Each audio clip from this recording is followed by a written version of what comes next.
Bonjour, bonjour. Nous revenons avec nos petites vidéos d'Afrique agricole.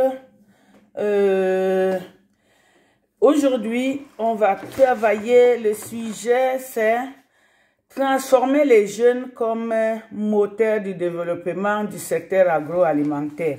C'est le titre.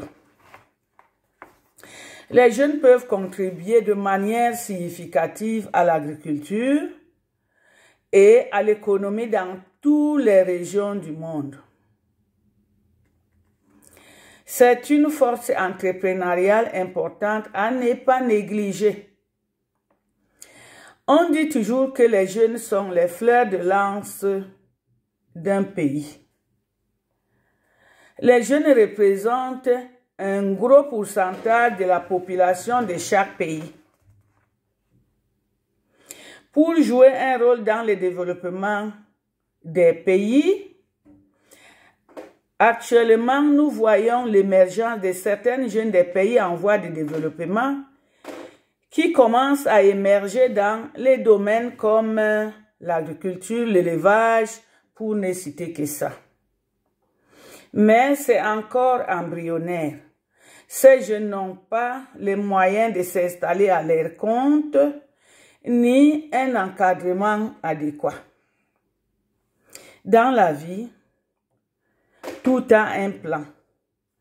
Actuellement, c'est important de s'organiser, que ce soit en Amérique latine, en Asie orientale, en Afrique subsaharienne, pour affronter la faim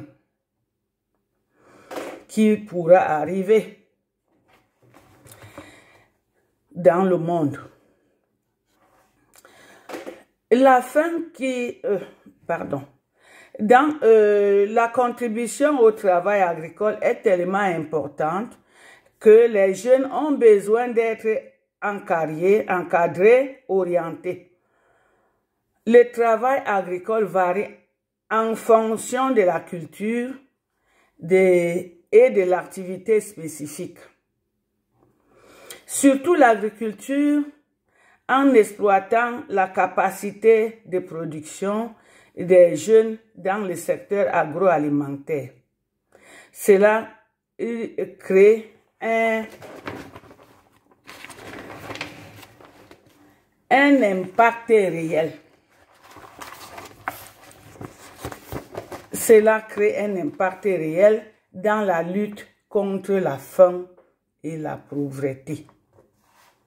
Le monde aura besoin de manger. Mais pour y arriver, nous devons prévoir, malgré les défis qu'il faudra relever, pour y arriver. Il faudra s'adapter aux perturbations, aux réalités du marché causées par la pandémie, les guerres et les catastrophes naturelles.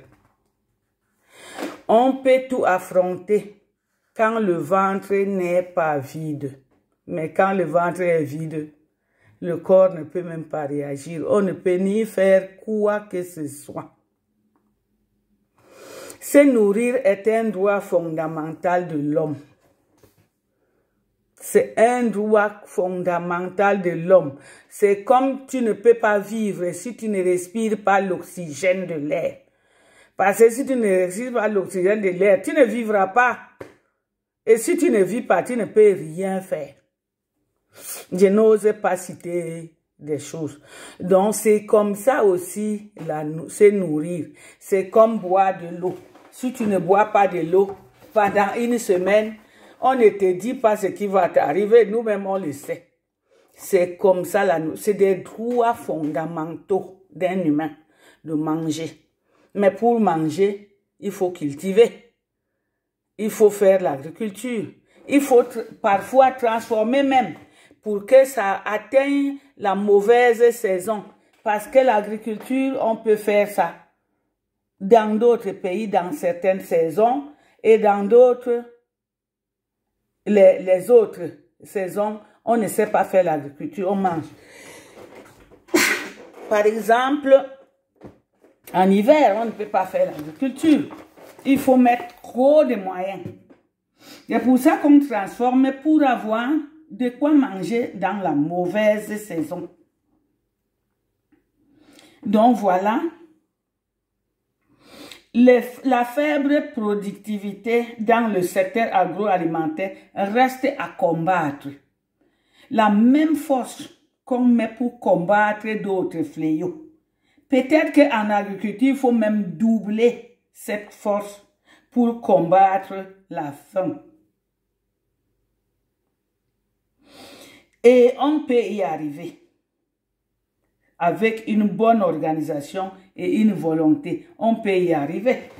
Même dans les Écritures de Dieu, on voit comment Pharaon avait rêvé la mauvaise...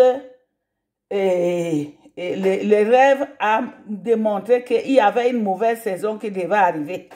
Mais pour prévoir, ils ont gardé le surplus de nourriture de cette année pour donner et faire manger la population dans les mauvaises années qui venaient.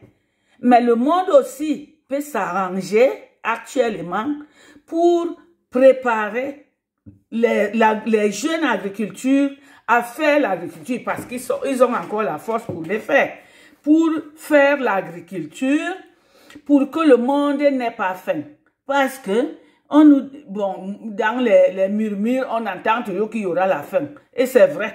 Quand il y a les catastrophes naturelles, les gens auront faim parce que quand il y a les catastrophes, on n'a pas le temps même d'aller faire l'agriculture. Même quand il y a les guerres, même quand il y a les pandémies. Donc, on n'a pas besoin de dire que 1 plus 1 égale 2. Donc, on sait que ça peut arriver.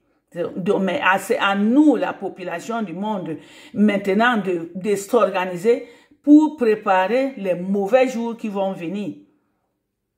Et nous, chacun a son rôle. Nous, on a quel rôle, nous les journalistes? On a le rôle de dispatcher l'information. De dispatcher l'information pour ouvrir les yeux à la population du monde, aux dirigeants du monde, aux décideurs. C'est tout, c'est notre rôle. Nous, on n'est pas des chercheurs. On prend les informations des chercheurs, on dispatche pour que les gens mettent ce qu'il faut à la disposition, que ce soit dans le cadre médical, que ce soit dans le cadre agricole. Parce que même ce que les chercheurs utilisent souvent, c'est des produits qui viennent de l'agriculture ou bien des forêts ou bien de ceci. Donc voilà, c'est de cette vidéo qu'on a lancée ce matin. Les gens qui écoutent nos vidéos, ils peuvent s'abonner pour nous encourager et en plus, ils peuvent nous dire dans quel coin du monde ils suivent nos vidéos. Ça nous permet de savoir que le message arrive à destination, que les gens écoutent. Bon, merci. Merci pour aujourd'hui et bonne journée. Au revoir.